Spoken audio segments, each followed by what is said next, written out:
My first impressions of the club were definitely strange.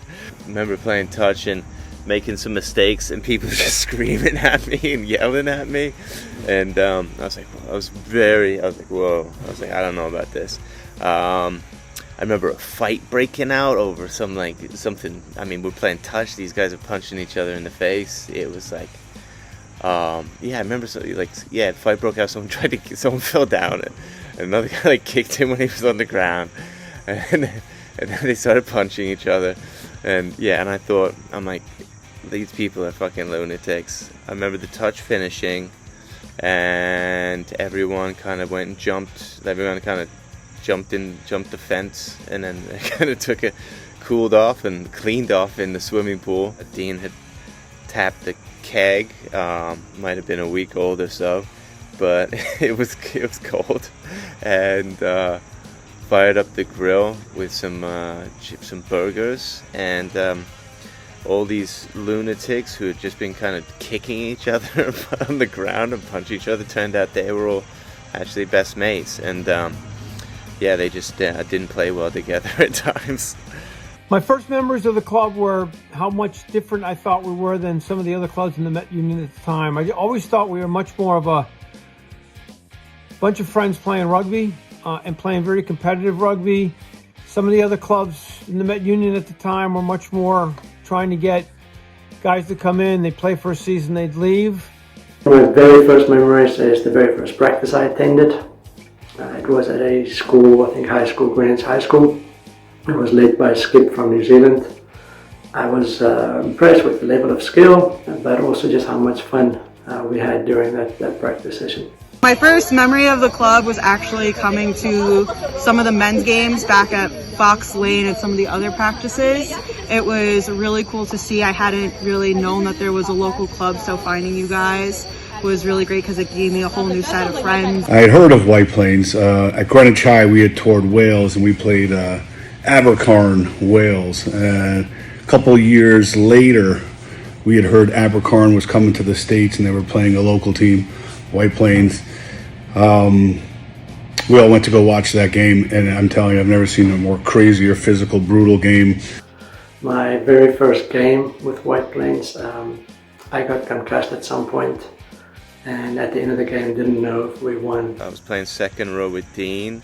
I think old Joe, I think might have been Joe Moran. I head down to Randall. I was at Sacred Heart University. I head down to Randall's Island for what I thought was a Met Union college tryout. Turns out to be a men's tryout. So I jump in. I got my boots. I jump in. I'm on the flank, and I see this beautiful, muscular, fat prop leg. I get into it, and John Galloway looks back at me and says, "Push harder, tighter, tighter." And I was on the field with Gary, Mick, and Bobby, and some other just legends of White Plains, and my brother was on the field, and I was hooked. So I played the game. Galloway grabs me, introduces me to this silvery, beautiful keg, and surrounded by it is Richie Nazik, Big Jim Carey, Paul Martin, and these two twins, Josh and Jason Cohen. They ended up being my best friends. So it was a pretty special day for me. I probably could have went anywhere down there, but the guys from White Plains, they're good athletes, and obviously know how to have a good time. After experiencing my first game and party at Lou John's, which is now Dunn's Pub in White Plains, I told my roommates that I died and went to heaven, playing a great game and drinking beers thereafter. If you look back at the rosters we had in the 80s, there was just an inordinate amount of continuity between all the players. We also had 3 to 4 teams every Saturday. We had unbelievable depth that would play. We'd have an ABC and the War Pigs. There were so many guys that just loved it, regardless of what division or what team they played on. It made for the club to be a much more of a family kind of club than any other clubs in the Met Union. I loved that.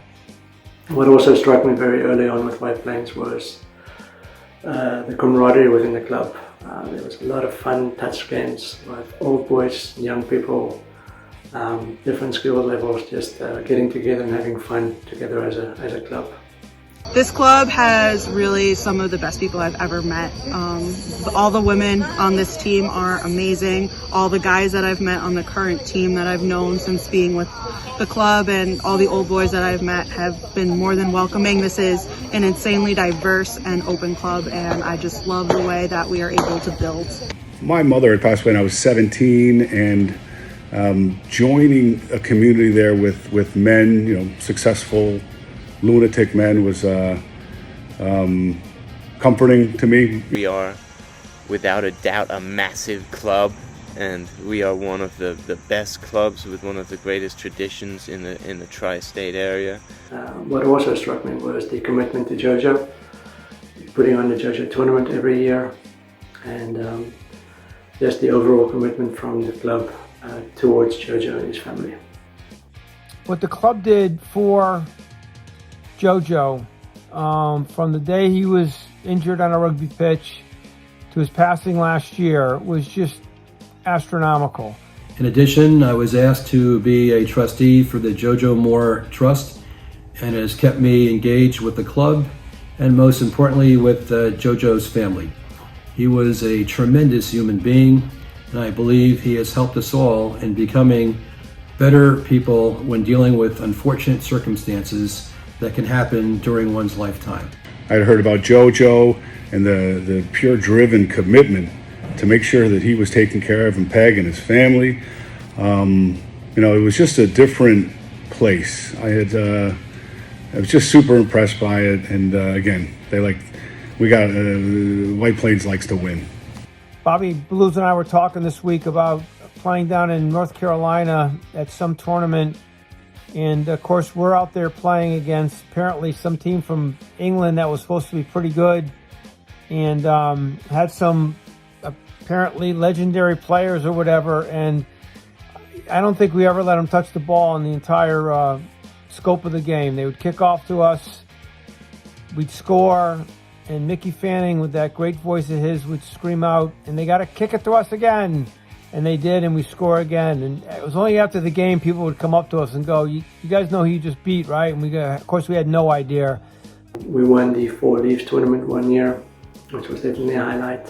White Plains had qualified for National Sevens going down to North Carolina. It was my first summer practice going down. I wouldn't trade my rugby experiences and interaction with our club members for anything. People should know that, past and present players, played and competed at the highest level, bringing honor to not only White Plains jerseys, but, their national teams and all-star teams and other kind of select sides around the world.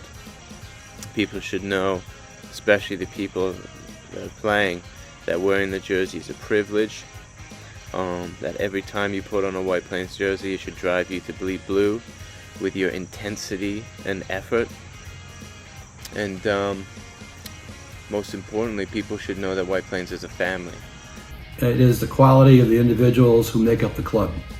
Our collective experience with the great game of rugby makes it a definitive part of one's life and creates friends for life